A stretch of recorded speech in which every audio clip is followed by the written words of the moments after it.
Some killers don't snap in a moment. They drift into darkness, not with blood, not with rage, but with quiet decisions that stack like bricks in a tomb they build themselves. And by the time the world realizes what's happening, the monster isn't born, he's revealed. Evil doesn't always roar. Sometimes it whispers. And in the case of Christopher Watts, it whispered the loudest when nobody was listening. At what point does a man cross the invisible line, the line where there is no turning back? At what point does a husband, a father, a seemingly ordinary man begin to see his own family as an obstacle instead of a responsibility? When does a man decide that the fantasy of a new woman, a new life, a new identity is worth destroying everything that wants to find him? These are the questions that haunt investigators, psychologists, and the public to this day. Questions that circle endlessly around the same chilling mystery. When did Chris Watts reach the point of no return with Nichol Kessinger? For months, people have searched for that moment, the moment the mask slipped, the moment his loyalty to a wife, 2 little girls, and an unborn son was replaced by a dangerous obsession for a new life with his mistress. The moment he looked at the world he built and silently chose to erase it. And the most disturbing truth is this: that point didn't appear suddenly. It was formed slowly, choice after choice, lie after lie, until the man everyone thought they knew no longer existed. Before we step into the timeline, before we examine the texts, the searches, the lies, and the quiet unraveling of a Colorado father, there is something smaller, almost invisible, that deserves attention. Something so ordinary that most people overlook it. The divide over food. In the final months of the marriage, Chris Watts was transforming himself. His body was changing. His energy was changing. His routines were changing. He called it eating clean, a new discipline, a new identity, a lifestyle that made him feel in control for the first time in a long time. But the world inside the Watts home didn't follow that shift. Did you love her? I felt like it was true. Yeah. I was there at her house pretty much every night. So it was like I didn't have that time at home just to really think about anything. Literally, I was only at home from when I got home from work. I worked out, I ate dinner, and then I went over to her house. I never slept in my house, the whole month of July. Thank you so much for coming out here with me, Christopher. I am having a wonderful time. You mean a lot to me, and I'm glad that you're having a blast. I am so out of breath. Shanann loved family-style comfort foods. She prepared meals the girls would eat. She posted photos of pizza nights, pasta dishes, and quick dinners. The kind of meals most families rely on when life is busy and kids are young. And slowly, quietly, the dinner table became a symbol of something much deeper: incompatibility. Not in a dramatic way, not in a way that causes arguments or breaks a marriage by itself, but in the way tiny differences, when stacked on top of financial stress, pregnancy, exhaustion, and unspoken resentments, create cracks you only notice in hindsight. Because food is personal. Food is identity. Food is connection. And when a couple stops sharing meals, they often stop sharing other parts of life too. It's like being sober in a relationship with someone who still wants nightlife, or trying to quit smoking while your partner still lights up in the kitchen. Even if nobody fights about it, the gap grows on its own. One person adjusts, the other withdraws. The bond thins. Healthy eating takes effort, real effort. Shopping, prepping, cooking from scratch, these things take time and intention. It creates a "we're in this together" rhythm between partners when both commit. But in the Watts household, that rhythm was missing. Chris wasn't just eating differently, he was living differently, mentally relocating himself into a version of life where he felt lighter, younger, freer, and increasingly disconnected from his own home.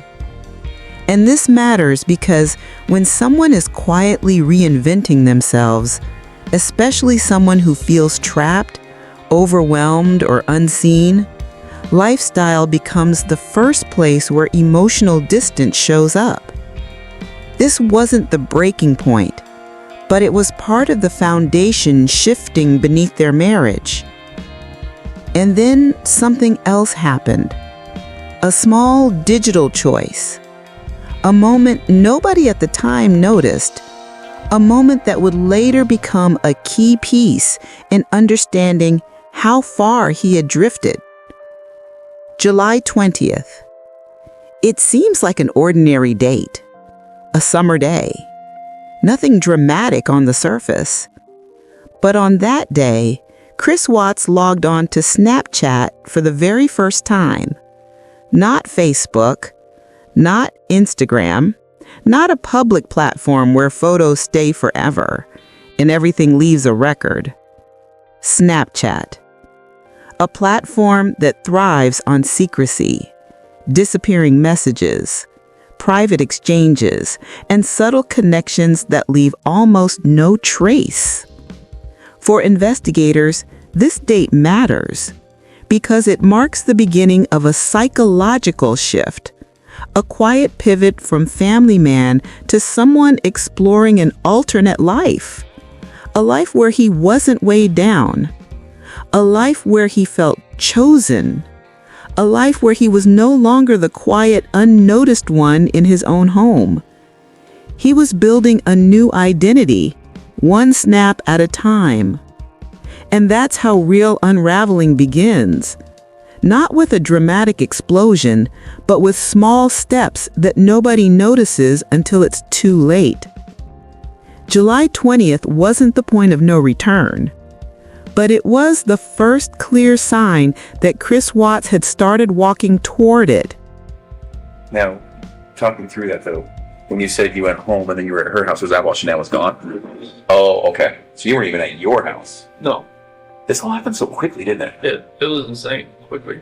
Like I didn't like. She even told me like she was never in like a normal relationship. She would never have somebody over at her house like more than like once or twice a week. But she felt like she wanted me over there. Yeah. She said she felt comfortable over there. Yeah.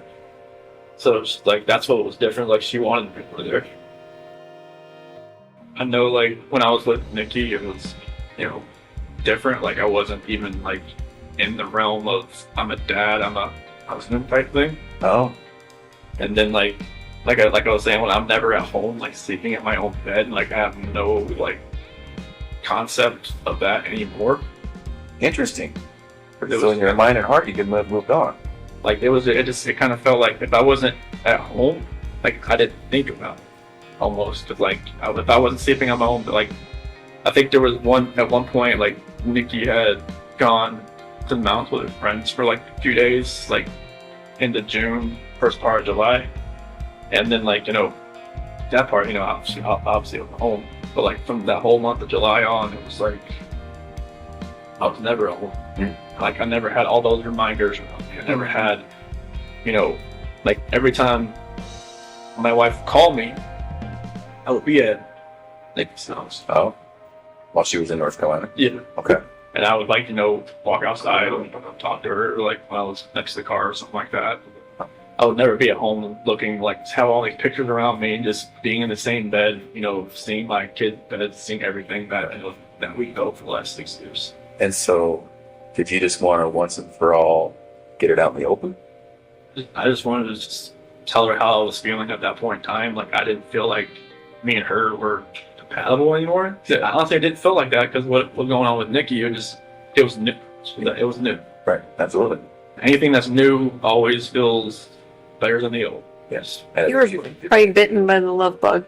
Yeah, That's how a lot of therapists. unfortunately, yeah, it was just like I never felt that. I mean, even like with new relationships in the past, like it always felt different. Like the first couple weeks, and then but it just with someone Nikki felt different. I don't know what it was. Maybe it was just like you said, like I was more in control, and like it was more of like maybe more of me coming out. Because Nan always said like it always seemed I was more myself around other people, like her cousin Cody, like Cody lived or came up visit us for a little bit while we were in Colorado for a little while, and Cody always talked about like, oh, Chris is so funny. Chris is like, Shannon would always like, why you never like that with me? It's like, well, maybe I always felt nervous around you. There's only so much oxygen in the room, right? I say this to some people, what dominant personalities, I just always felt nervous. I always felt like I was, never could actually just be myself. Right. Nikki, I was myself like all the time. It was just different. But suddenly, in the middle of the night, while his wife and children slept, he was on an app known for secrecy and disappearing communication. And there was another clue, one hiding in plain sight: Nichol Kessinger's countless selfies. Nichol posted a lot. She sent photos often. She used apps that made sharing quick, private, and temporary. And those who studied her digital footprint noticed something. Her style of communication matched platforms like Snapchat perfectly. So when Watts appeared on the app at 2 a.m., investigators didn't see it as random.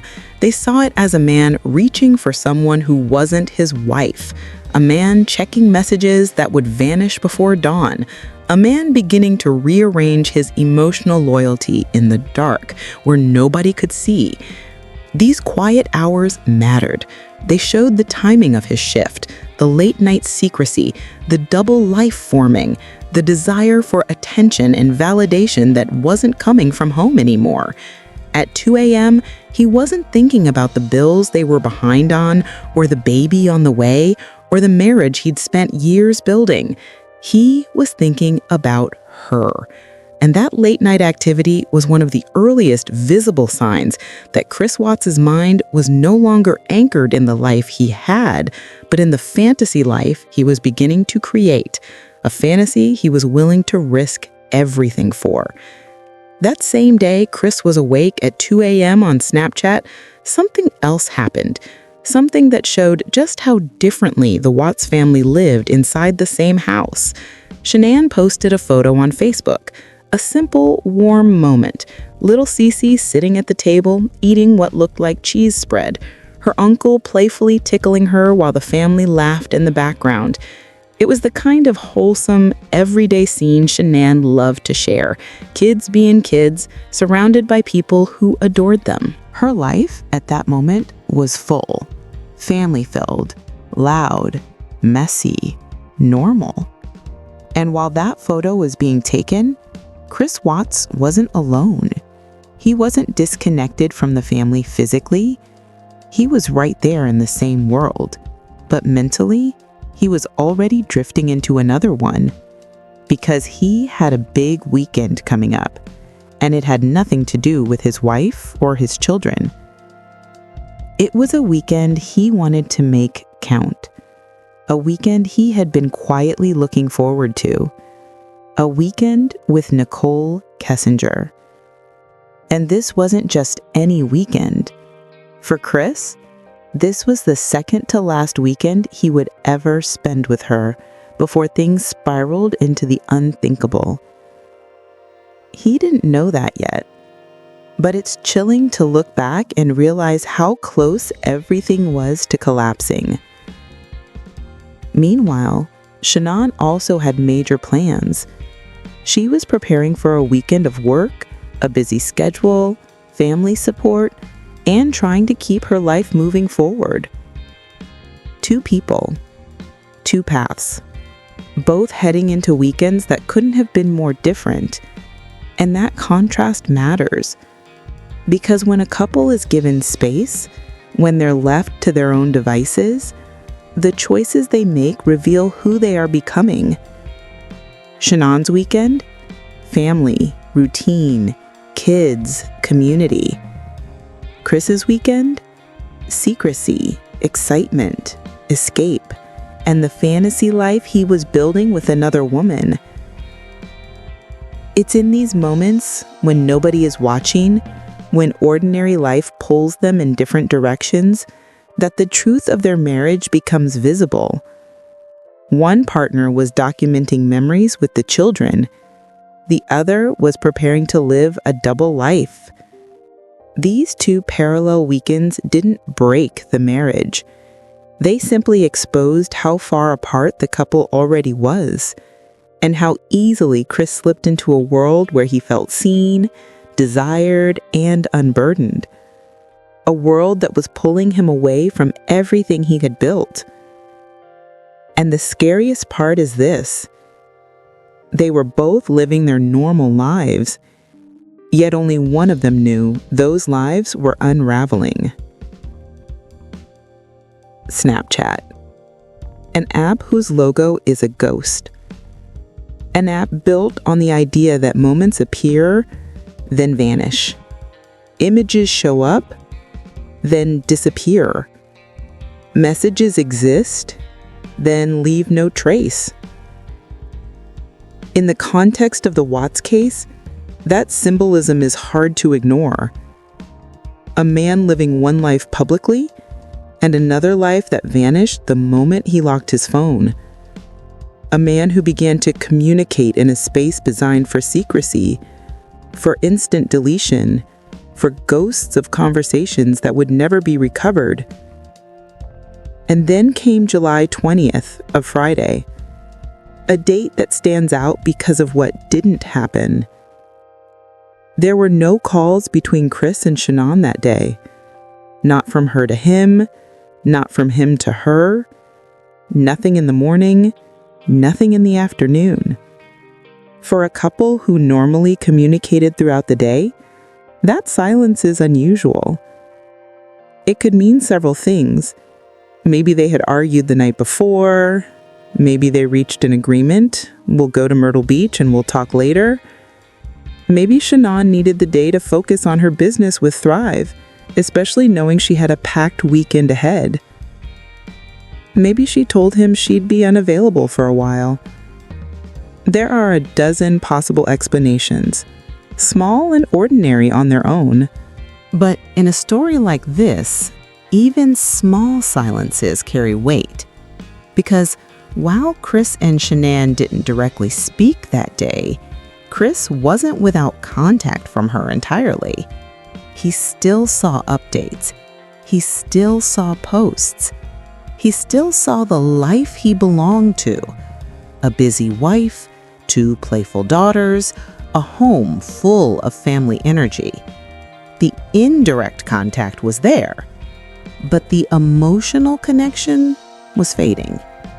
This is why July 20th matters. Shanann was surrounded by family. Chris was drifting towards secrecy, and between them, the silence grew. While Shanann's world was loud, warm, and full of people, Chris's world was becoming quieter, darker, and increasingly tied to a secret life that disappeared in seconds, just like the images on the ghost-shaped app he'd begun to use. This wasn't the breaking point, but it was the first full day where silence replaced communication, where absence replaced routine, where the marriage's emotional thread loosened just a little more. And for a man building a second identity in the shadows, silence was exactly what he needed. By midday on July 20th, Chris Watts' digital behavior shifted again, and investigators later found a trail of quiet searches that reveal where his mind was drifting.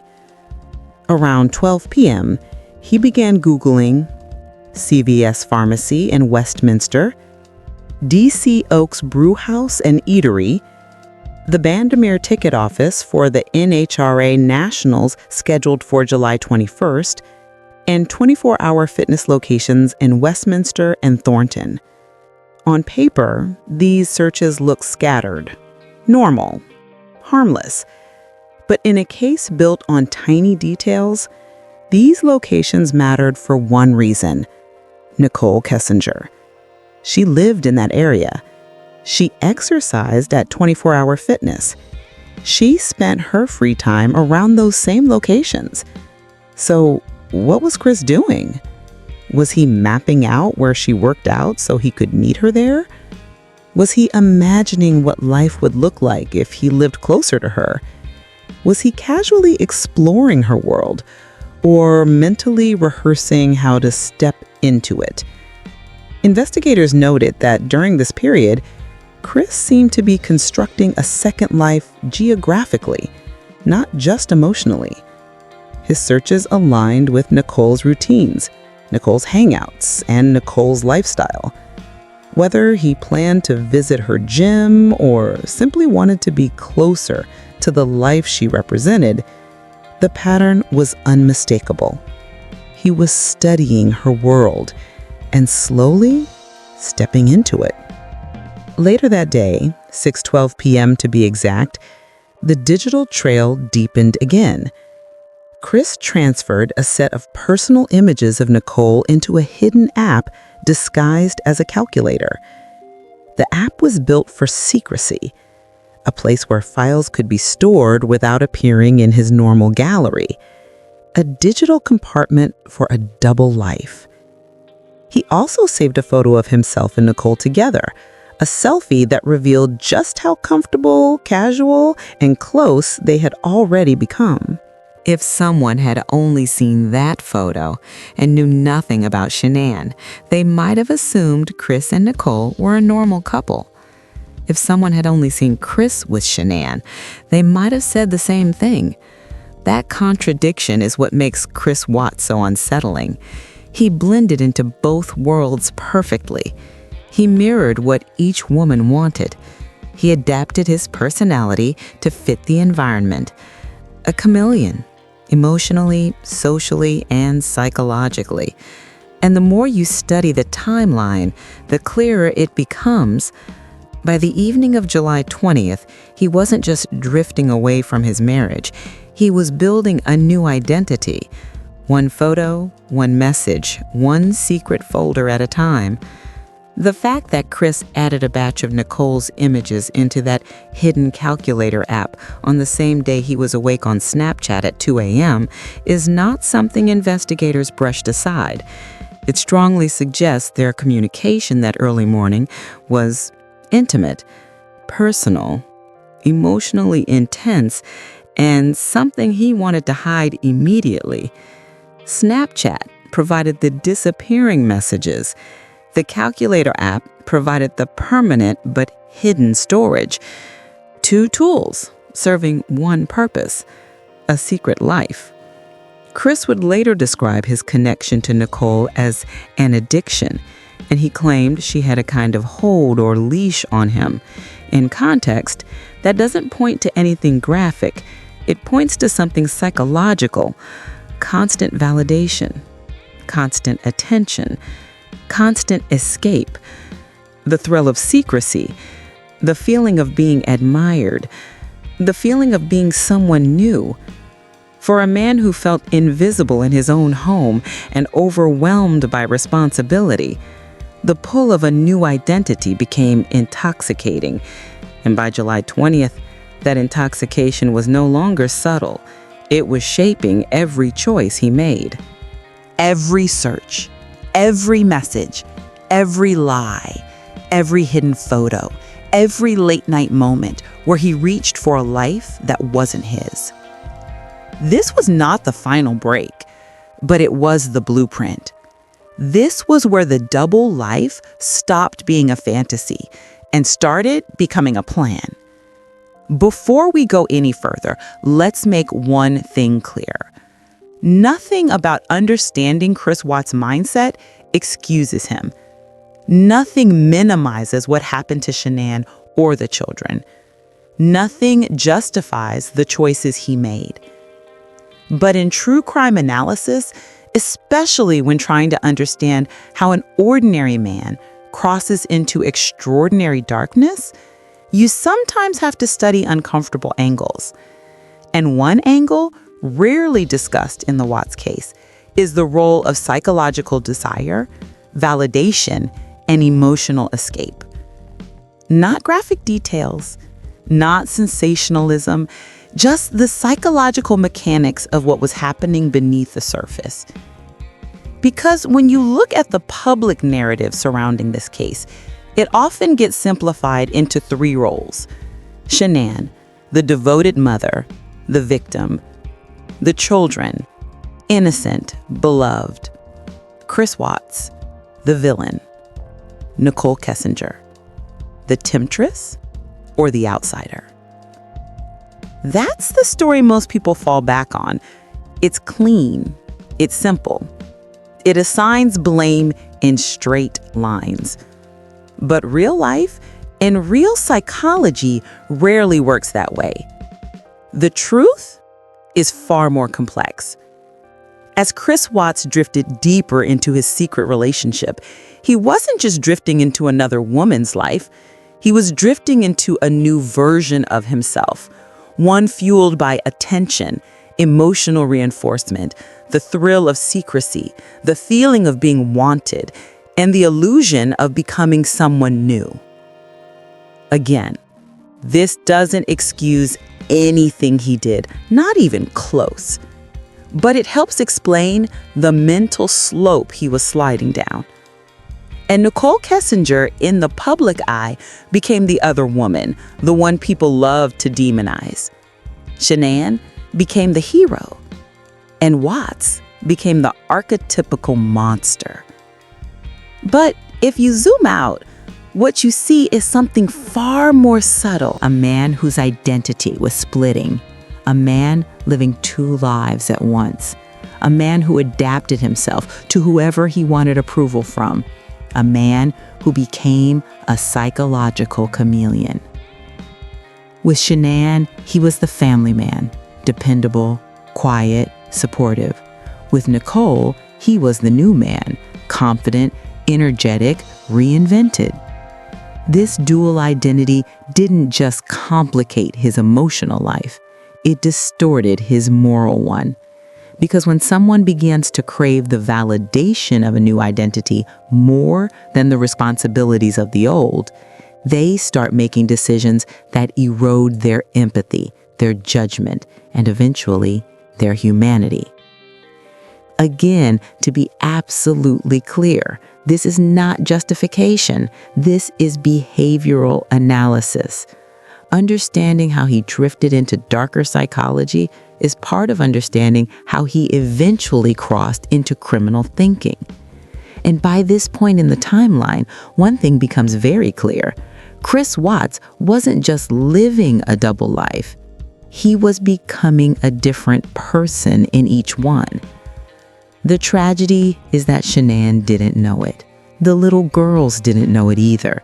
To them, life was simply moving forward, normal, hopeful, unthreatened. Their future hadn't revealed its darkness yet. But while Shanann was preparing for her own busy weekend, Chris Watts was stepping into a very different world, a world that made him feel alive in a way he hadn't felt in years. For him, being with Nichol Kessinger wasn't just about companionship. It wasn't just about excitement. It was about identity. When he was with her, he felt seen. He felt chosen. He felt like a new version of himself, lighter, confident, noticed, energized. And that feeling can be intoxicating. Most people have experienced something like that at some point in life. Maybe long ago, maybe recently, maybe even now. That sensation where being around someone makes you feel better about who you are. Not because they are extraordinary, but because you feel extraordinary in their presence. It's a powerful psychological force. You feel appreciated. You feel more confident. You want to improve yourself. You want to be the best version of who you think you could be. And Chris Watts a man who had spent most of his adult life quiet, invisible, and overshadowed, began to attach himself to that feeling with alarming intensity. Not because Nichol was magical, not because Shanann was lacking, but because he became addicted to the way he felt when he was away from home, away from responsibility, away from reality. That is the part of the case people often avoid discussing, not because it excuses him, not because it softens the truth, but because it challenges the easy, comforting narrative of good versus evil. Shanann is good, Chris is bad, and Nichol is evil. It makes the world simple and moral and comforting. But the real world, especially the psychology of crime, is never that simple. If you refuse to acknowledge Chris Watts' internal experience, his emotional hunger, his identity shift, the psychological path he was walking, you will never understand the full picture of how this crime happened. And not understanding doesn't make someone virtuous. It makes them uninformed. Because in real life, no evil person is entirely evil. No good person is entirely good. And very few people remain the same under emotional pressure, secrecy, and fear. Understanding a criminal's psychology does not mean excusing their actions. It means acknowledging how human beings can lose their moral footing slowly, quietly, and disastrously. And the timeline supports that shift. After 2 a.m., the early morning Snapchat activity, there is a noticeable void in the data. Between 2 a.m. and 5 a.m. on July 20th, there is no direct communication with Shanann, no outgoing contact from Chris, and no incoming contact reported from her. A digital silence that stands out like a missing chapter. That silence could mean an argument, an emotional disconnect, or missing phone data that was never recovered. We simply don't know. But that gap, paired with his late-night secrecy and the emotional high he was chasing, shows a man already drifting out of his own life and into a version of himself that he felt he couldn't live without. The tragedy is this: while Shanann was planning her weekend, Chris Watts was planning a different future entirely. And neither she nor the children had any idea their world was already starting to fracture. At the start, the affair didn't feel like a betrayal to Chris. It felt like escape. Not escape from his children, but escape from responsibility, pressure, financial strain, and the feeling of being trapped in a life he didn't know how to manage anymore. Nichol wasn't just the other woman. She was everything he wished he was. Free, confident, energetic, unburdened, reinvented. Being with her made him feel like he could shed the weight of the last decade. In his mind, he wasn't running from something. He was running toward something. And that is how a double life begins. As his attachment grew, his habits began to shift. He stayed up later. He woke up earlier. He became more protective of his phone. He started deleting messages. He took longer to respond to Shanann. He kept his workouts and schedules vague. He developed new patterns with no explanations behind them. Individually, these changes looked small, but together they revealed a man slowly rearranging his life around someone else. And all the while, his family had no idea. Every time Chris spent time with Nichol, he returned home a little less connected and a little more distant. Not angry, not hostile, just gone.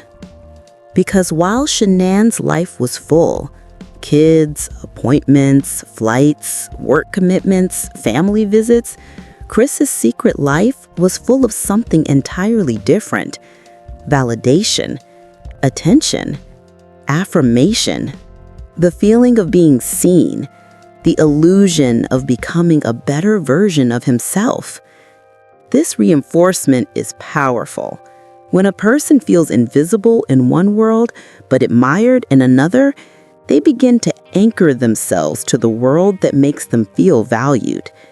And that is when a double life stops being a secret and becomes a preference. As the weeks passed, Chris began rewriting the story of his marriage inside his own mind. This is something psychologists call cognitive reframing, when a person tells themselves a new version of their life, even if it contradicts everything they once believed. Chris convinced himself the marriage was over. The separation was inevitable. Shanann didn't understand him anymore.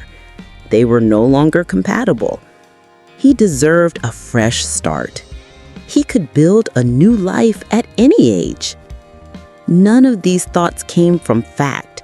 They came from emotion, specifically the emotional high he was experiencing in his second life. The more he believed the marriage was already ending, the less guilty he felt about living two lives at once.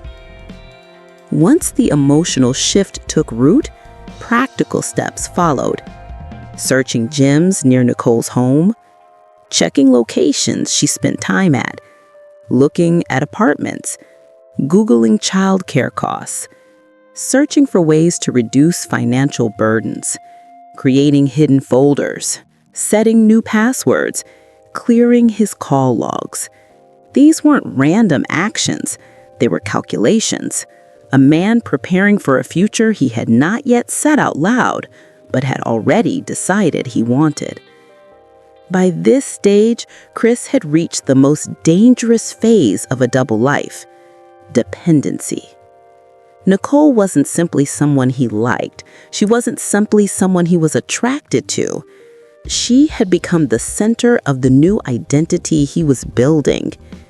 Chris began believing he needed the feeling he experienced with her, the attention, the acceptance, the lifted weight, the escape from responsibility, the illusion of perfection.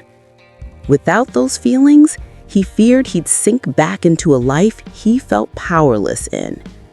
This dependency is where many double lives either collapse or explode.